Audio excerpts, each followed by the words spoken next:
الحمد لله نحمده ونستعينه ونستغفره ونتوكل عليه ونعوذ بالله من شرور أنفسنا ومن سيئات أعمالنا من يهده الله فلا مضل له ومن يضلل فلا هادي له وأشهد أن لا إله إلا الله وحده لا شريك له وأشهد أن محمدا عبده ورسوله أما بعد فإن أحسن الكلام كلام الله وأحسن الهدي هدي محمد صلى الله عليه وسلم وشر الأمور محدثاتها وكل محدثة بدعة وكل بدعة ضلالة وكل ضلالة في النار. قال الله تبارك وتعالى في القرآن المجيد: أعوذ بالله السميع العليم من الشيطان الرجيم. بسم الله الرحمن الرحيم. هو الذي أنزل من السماء ماء لكم منه شراب ومنه شجر فيه تسيمون ينبت لكم به الزرع والزيتون والنخيل والأعناب ومن كل الثمرات إن في ذلك لآيات لقوم يتفكرون وسخر لكم الليل والنهار والشمس والقمر والنجوم مسخرات بأمره إن في ذلك لآيات لقوم يعقلون وما ذرأكم في الأرض مختلف ألوانه إن في ذلك لآية لقوم يذكرون. اللهم صل على محمد وعلى آل محمد كما صليت على إبراهيم وعلى آل إبراهيم إنك حميد مجيد. اللهم بارك على محمد وعلى آل محمد كما باركت على إبراهيم وعلى آل إبراهيم إنك حميد مجيد. سبحانك لا علم لنا إلا ما علمتنا إنك أنت العليم الحكيم.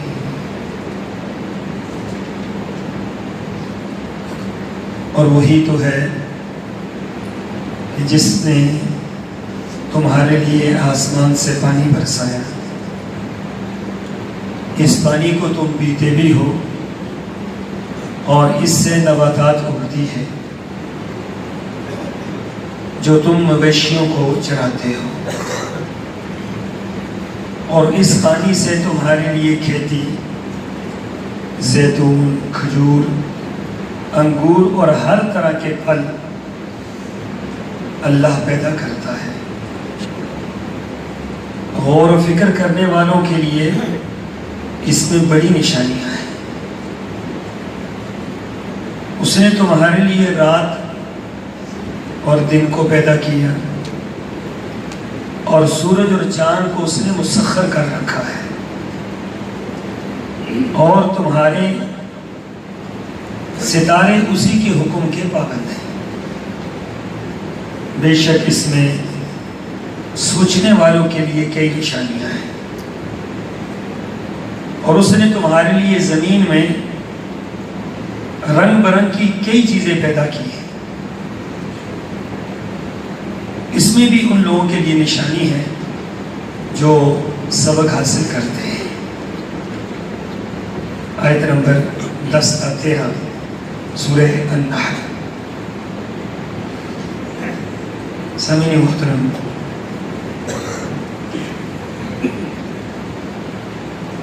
3 جمعے قبل میں نے 2 جمعے اللہ کی نعمتوں کے متعلق جو ڈائریکٹ نعمتیں ہر انسان جس سے استفادہ کرتا ہے اور ہر انسان کو وہ نعمتیں نظر آتی ہیں اور ہر انسان وہ نعمتیں محسوس بھی کرتا ہے اور ان نعمتوں کے بغیر انسان کا گزارا بھی نہیں ہے۔ یہ قرآن پاک کا اعجاز ہے اور قرآن پاک کے کلام کی خوبصورتی ہے کہ قرآن عام فہم گفتگو کرتا ہے، وہ گفتگو جو ہر بندے کو سمجھ آ جائے، وہ دلیل جو ہر بندے کے پلے پڑ جائے،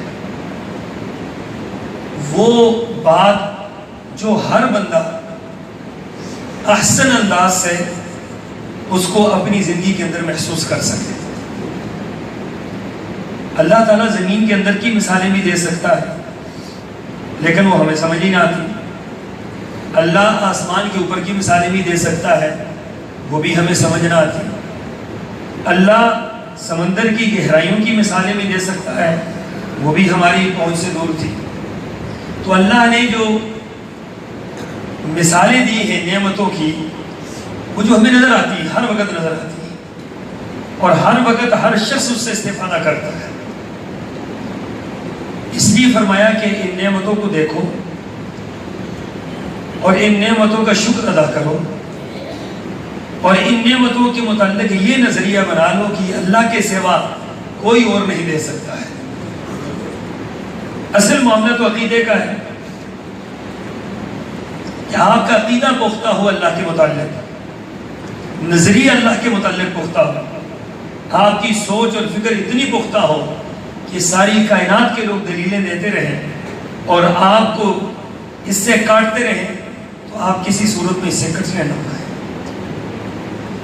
یہی باتیں صحابہ کرام کو سمجھ آئی تھی، قرآن سے تعلق تھا، قرآن کو دیکھتے تھے، قرآن کی بات سمجھ آ جاتی تھی۔ تو ہماری کمزوری یہی ہے کہ ہمارا تعلق قرآن سے کمزور ہے، جس کی بنا پر ہمارا عقیدہ دھاگے سے بھی زیادہ کمزور ہے۔ اللہ کو چھوڑ کر انسان کسی انسان کو مشکل کشا بنائے، اللہ کو چھوڑ کر کوئی انسان کسی مٹی کی ڈھیری کو مشکل کشا بنائے، اللہ کو چھوڑ کر انسان کسی جانور کو مشکل کشا بنائے، اللہ کو چھوڑ کر انسان کسی مردے کو یا زندہ کو اپنا حاجت روا اور مشکل کشا سمجھے۔ اس کی بنیادی وجہ کیا ہے کہ ہم نے قرآن کو پڑھا ہی نہیں ہے، غور و فکر کیا ہی نہیں ہے کہ یہ جو کائنات چل رہی ہے یہ ساری کی ساری اللہ کے حکم سے چل رہی ہے اور کسی کا کوئی دخل نہیں ہے اس بنانے میں، چلانے میں، ختم کرنے میں، پیدا کرنے میں، زندگی دینے میں، رزق دینے میں، موت دینے میں، حیات دینے میں، کوئی سی چیز کے دینے میں کسی انسان کا کوئی دخل نہیں ہے۔ سب کچھ ڈائریکٹ میرے اللہ کے ذمہ ہے اور سب کچھ ڈائریکٹ میرا اللہ کر رہا ہے۔ ہم دنیا میں آئے ہیں، آپ نے خطبے سنے ہو، کن پراسس اور کن ضابطوں کے تحت میرے رب نے آپ کو دنیا میں بھیجا ہے۔ اس میں کسی کا کوئی دخل ہے؟ کسی کا کوئی دخل نہیں۔ اگر دخل ہوتا تو دنیا کے اندر کوئی بانجھ نہ ہوتا، ہر ایک کو اولاد ملتی اور پھر اتنی ملتی جتنی گورنمنٹ چاہتی ہے، 2 سے زیادہ نہیں دینے کسی کو۔ کوشش تو یہ ہوتی ہے 2 بھی نہ ہو، لیکن اگر یہ انسانوں کے ذمہ ہوتا تو پھر 2 سے زیادہ تو ہوتا ہی کوئی نہیں۔ پھر کسی کو بیٹے کی ضرورت ہوتی تو بیٹا مل جاتا، بیٹی کی ضرورت ہوتی تو بیٹی مل جاتی۔ تو یہ نظام تو میرے اللہ نے اپنے ہاتھ میں لیا ہوا ہے، جسے چاہتا ہے بیٹے دے دیتا ہے، جسے چاہتا ہے بیٹیاں دے دیتا ہے، اور جسے چاہتا ہے بانجھ بنا دیتا ہے۔ ساری دنیا کے ڈاکٹر مل جائیں، جدید لیبارٹری اور جدید ٹیسٹ کروا لیں آپ، نتیجہ کیا آتا ہے؟ جی سب کچھ ٹھیک ہے، لیکن پھر آخر کار وہ بات کہتے ہیں جو پہلے کہنی چاہیے تھی، وہ بات جو ہمیں پہلے کہنی چاہیے تھی وہ بات ہم آخر میں کہتے ہیں کہ جی اب کیا ہے، اب اللہ کی مرضی۔ تو بھائی شروع میں تو اللہ کی مرضی تھی، یہ تو معاملہ ہر وقت انسان کا، کوئی کام بھی انسان کا ہو تو زبان پر کیا ہونا چاہیے کہ اللہ چاہے گا تو ہوگا، اللہ نہ چاہے تو ساری کائنات چاہتی رہے کچھ بھی نہیں ہوگا، اور اللہ چاہ لے تو ساری کائنات اس کے برعکس ہو تو کچھ بھی نہیں ہوگا۔ معاملہ اللہ کا ہے۔ اب بیماری ہے نا، بیماری لوگ کہتے ہیں کہ بیماری آ گئی، اب بیماری کے لیے ٹیسٹ کرواؤ، فلاں سب کچھ کروانے کے بعد ڈاکٹر کہتے ہیں آپ کو بیماری کوئی نہیں ہے، بندہ بیمار ہے۔ اب کیا ہے، اب کہتے ہیں جی اللہ پہ توکل کریں، بس اب دعا کریں۔ تو بھائی شروع میں یہ کام کر لیں آپ۔ یہ تعلق جو آپ کا آخر میں پیدا ہوتا ہے یہ پہلے پیدا ہونا چاہیے، پہلے لفظ پر، پہلی بیماری پر، پہلی تکلیف پر، پہلی مصیبت پر آپ کا ڈائریکٹ رابطہ کس سے ہو؟ اللہ سے۔ ادھر سے کانٹا چبھا ادھر سے اللہ، ادھر سے تکلیف آئی ادھر سے اللہ تو ہٹائے گا، ادھر پریشانی آئی ادھر سے اللہ تو ہٹائے گا، ادھر بیماری آئی اللہ دوائی تو میں کھا رہا ہوں سب کچھ کر رہا ہوں لیکن شفا کہاں سے آئے گی؟ شفا تیری طرف سے آئے گی۔ سارے معاملات میں نے کرنے ہیں لیکن اللہ ہوگا وہی جو تو چاہتا ہے۔ تو یہ نظریہ اگر شروع سے ہی بندے کا بن جائے جو ہمارا آخر میں بنتا ہے۔ کوئی صاحب مجھے ملے تو انہوں نے کہا جی شاہ صاحب بہت اللہ سے امیدیں لگا رکھی ایک معاملے کے متعلق، تو ہوا یہ پہلے کہ پورے پاکستان کا کوئی دربار نہیں چھوڑا جہاں پر میں اولاد کے لیے نہیں گیا۔ کہتے جب میں سندھ میں آخری جو سندھ کے کونے پر سمندر کے کنارے ایک مزار ہے، تو وہاں جب میں پہنچا تو آخری مزار تھا، اس سے آگے تو سمندر تھا۔ تو کہتے ہیں مجھے یہ معلوم ہے کہ میں نے تقریباً 2,500 سے 3,000 مزاروں پر حاضری دی اولاد کے لیے۔ تو وہاں جب میں پہنچا تو اس سے آگے تو تھا ہی کچھ نہیں۔ کہتے وہاں سے باہر نکلا تو ایک بابا جی ملے، تو میں نے اس سے یہ پوچھنا تھا کہ اسی کنارے کوئی اور بھی اگر آگے کوئی بابا رہتا ہو تو اس سے بھی رابطہ کر لیں۔ تو بابا کوئی اللہ کا نیک بندہ تھا، صحیح العقیدہ انسان تھا۔ اس نے کہا اللہ کے بندے اتنا دور تو چلا گیا، پتہ نہیں تو کہاں سے چلا اور کہاں پہنچا ہے، ایک سیدھی سی بات تجھے بتا دوں۔ کہا وہ کیا ہے؟ کہا یہ تو تیرے قریب ترین کوئی مسجد ہے یا تیرے گھر کی 4 دیواری ہے اور اس کے اندر ایک مصلی ہے، اور اس مصلی پر بیٹھ کر ہاتھ پھیلا اور اپنے اللہ سے مانگ، اتنی دور تو آیا ہے اور اتنی خاک تو نے چھانی ہے، ملا تجھے کچھ بھی نہیں ہے، ملے گا وہیں سے جہاں سے تو چلا ہے۔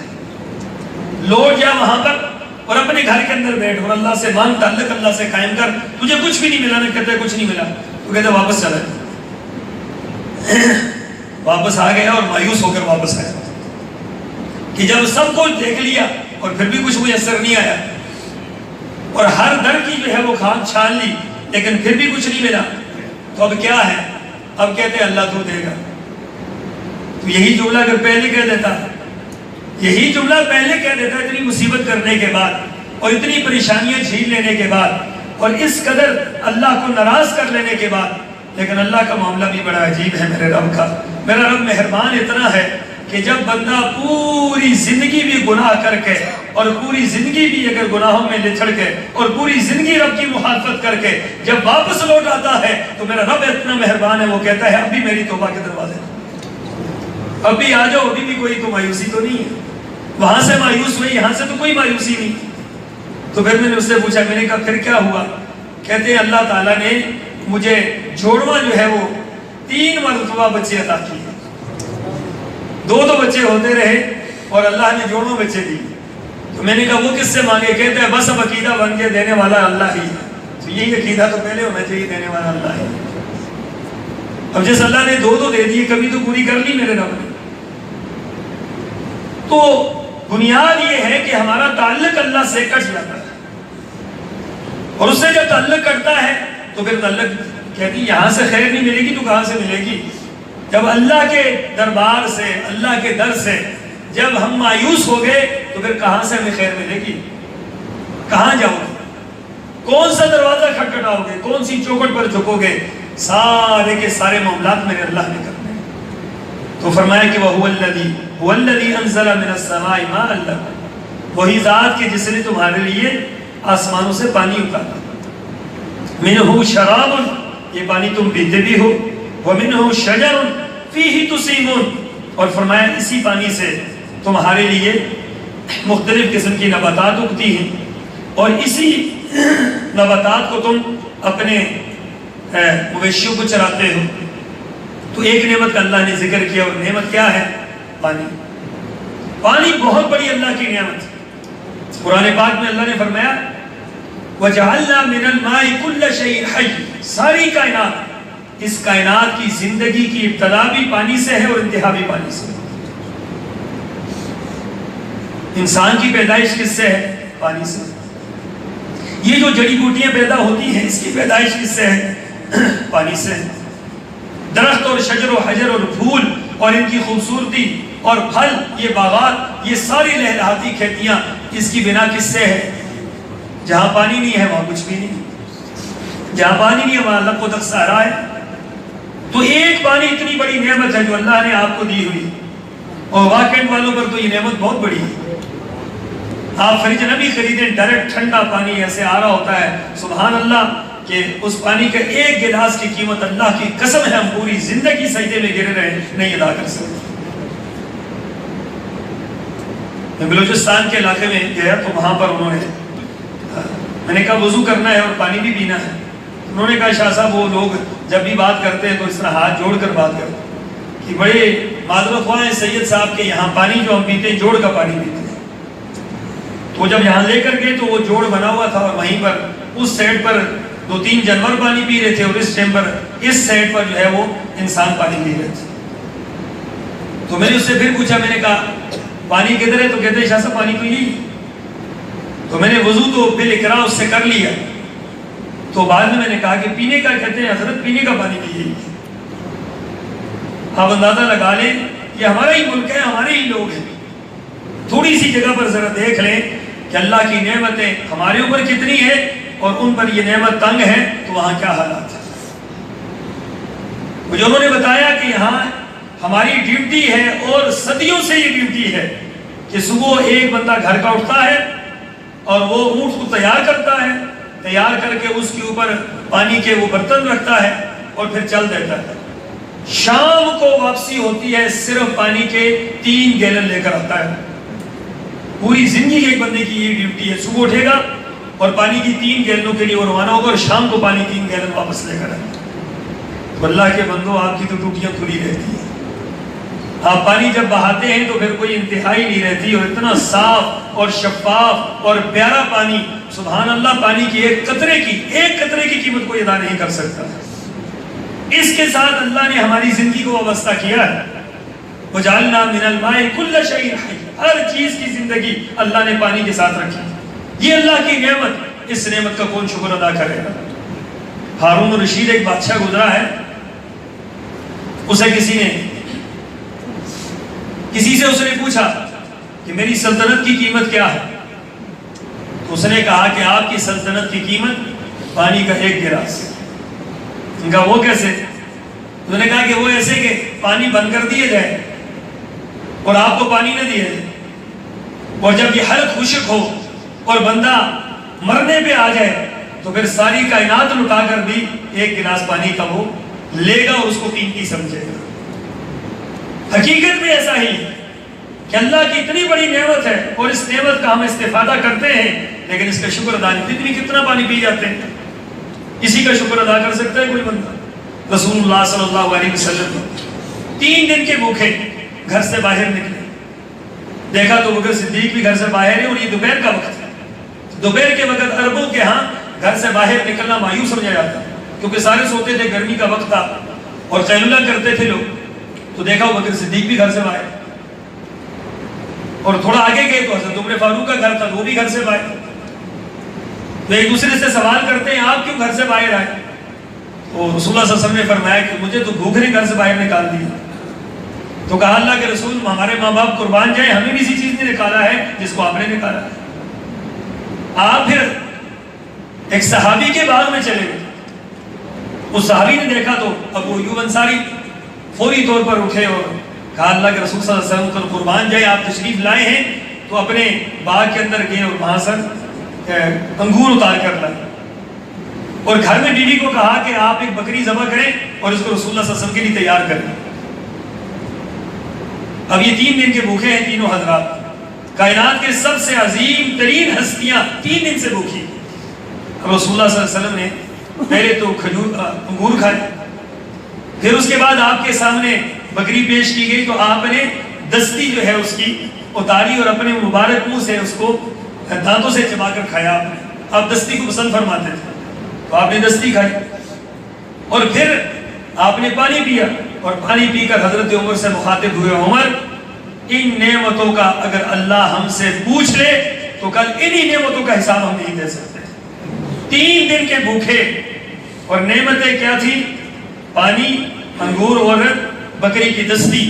فرمایا کہ اس کا ہم حق ادا نہیں کر سکتے، اس کا جواب نہیں دے سکتے اللہ تعالیٰ۔ ثم لتسألن یومئذ عن النعیم، ہر نعمت کے متعلق اللہ سوال کرے گا، یہ نعمت دی تھی میں نے دی تھی، بتلا تو نے کہاں خرچ کی؟ یہ نعمت میں نے تجھے دی، تو نے کیا اس کا حق ادا کیا؟ یہ نماز کی بارش تیرے اوپر میں نے کی تو نے کیا کیا؟ نماز کا وقت ہوتا تھا تیری دکان نہیں بند ہوتی تھی، نماز کا وقت ہوتا تھا تو تیری مصروفیات ہی نہیں ختم ہوتی تھی، 5 نمازیں میں نے فرض کی اتنی نعمتیں دے کر، اور تو نے ساری کی ساری ہوا میں اڑا دی، تو نے کسی میری بات پر عمل نہیں کیا، تو کیا اللہ کو جواب دیں گے؟ ایک پانی کے قطرے کا اللہ اگر حساب مانگ لے تو اللہ کی قسم ہے اس کا کوئی حساب نہیں دے سکتا۔ کون دے گا حساب؟ تو حضرت عمر رضی اللہ تعالیٰ عنہ پریشان ہو گئے، اللہ کے رسول 3 دن کے بھوکے اور 3 دن کے بعد ملا یہ کھانا، اور اس پر بھی حساب ہوگا۔ فرمایا عمر اس کا بھی حساب ہوگا، اس کا بھی حساب ہوگا، دینا پڑے گا۔ تو اللہ کے بندو، ہمارے ہاں تو بوفے سجنے لگ گئے ہیں، کوئی حساب دے گا ان کا جو ہمارے اوپر نعمتیں ہیں اللہ کی؟ بالخصوص آپ سب کو چھوڑ دے، مارکیٹ والوں کا جو اللہ کی نعمتیں ہیں ان کا حساب کیسے لیں گے؟ ان کے حساب و کتاب کا ایک ہی معاملہ ہے، اگر آسانی چاہتے ہیں تو اللہ سے تعلق قائم کریں، اللہ کی نعمتوں کا شکر ادا کریں، اور اس کا شکر الفاظ سے نہیں ہے، اس کا شکر عمل سے ہے، کہ جو اس کا پھر دین ہے اس پر عمل کریں۔ جس نے دی ہے نعمتیں اس کا شکر ادا کرنا، نماز کی پابندی، روزے کی پابندی، زکوٰۃ کی پابندی، اذکار کی پابندی، تلاوت کلام پاک کی پابندی، اللہ کے ہر حکم کو ماننا، جس سے اللہ نے منع کیا اس سے رک جانا، یہ اللہ کا شکر ہے، یہ اللہ کی نعمتوں کا احترام ہے، اس کی نعمتوں کا اقرار ہے۔ اسی رسول اللہ صلی اللہ علیہ وسلم ایک دعا سکھلایا کرتے تھے، آپ نے دعا یہ بتلائی، اے اللہ اللہم انی اعوذ بک من زوال نعمتک، اے اللہ میں تجھ سے پناہ چاہتا ہوں کہ نعمت دے کے تو چھین لے۔ کسی انسان کو نعمت مل جائے اور پھر نعمت چھن جائے تو یہ بہت بڑی اللہ کی آزمائش ہے۔ آنکھیں ہیں نا اللہ کی نعمت ہے، یہ چھن جائے تو دیکھو کیا بنتا ہے۔ میں تو اپنی بات کروں کہ میرا تو گلا خراب ہوا ہے، یہ 2-2.5 مہینے آپ محسوس کر رہے ہیں، مجھے سمجھ آ گئی ہے کہ میری آواز اللہ کی کتنی بڑی نعمت ہے، اور کتنی بڑی نعمت ہے، کتنی بڑی نعمت ہے اللہ کی کہ کوئی کبھی سوچا ہی نہیں ہے کتنی بڑی نعمت استعمال ہو رہی۔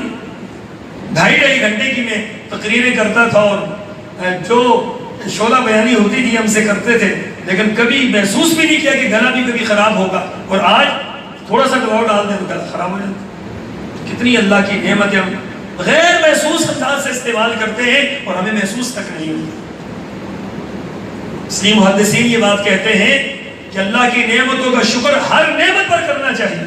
آپ نے کھانا کھایا ہے، شروع میں بسم اللہ پڑھیں، آخر میں الحمدللہ پڑھیں، یہ اللہ کی نعمت کا اقرار ہے، اللہ تیرے نام سے ابتدا کرتا ہوں، اور آخر میں اللہ تیری نعمتوں کا شکر ادا کرتا ہوں، تو نے مجھے کھلایا ہے، تو نے مجھے پلایا ہے۔ تو جو درمیان میں آپ کھائیں گے اللہ تعالیٰ وہ کھائی ہوئی نعمتیں اللہ آپ کو معاف فرما دیں گے اور اس کا حساب نہیں لیں گے۔ جب اللہ کے نام سے شروع نہیں کیا، پانی پی لیا اور اللہ کا نام ہی نہیں لیا، کھانا کھا لیا اللہ کا نام ہی نہیں لیا، اللہ کو یاد ہی نہیں کیا، نعمتیں استعمال کر رہے، کپڑے استعمال کر رہے، سواری استعمال کر رہے، کھانا پینا نعمتیں دن رات استعمال ہو رہی ہیں، اللہ کا نام ہی نہیں لیا جا رہا، اللہ کو یاد ہی نہیں کیا جا رہا، تو اللہ کو حق ہے کہ اللہ تعالیٰ اس کا حساب و کتاب دے۔ تو ہر نعمت پر اللہ کا شکر ادا کرنا یہی ہے کہ اس نعمت پر اللہ کو یاد رکھیں۔ آپ نے ایک پھل کھایا ہے، اللہ کو یاد رکھیں گے یہ پھل کس نے دیا ہے؟ بسم اللہ، یہ تو میرے اللہ نے دیا ہے۔ اس کے اندر رنگ کس نے بھرا؟ میرے اللہ نے بھرا۔ اس کے اندر ذائقہ کس نے بھرا؟ میرے اللہ نے بھرا۔ اس کے اندر خوشبو کس نے بھری؟ میرے اللہ نے بھری۔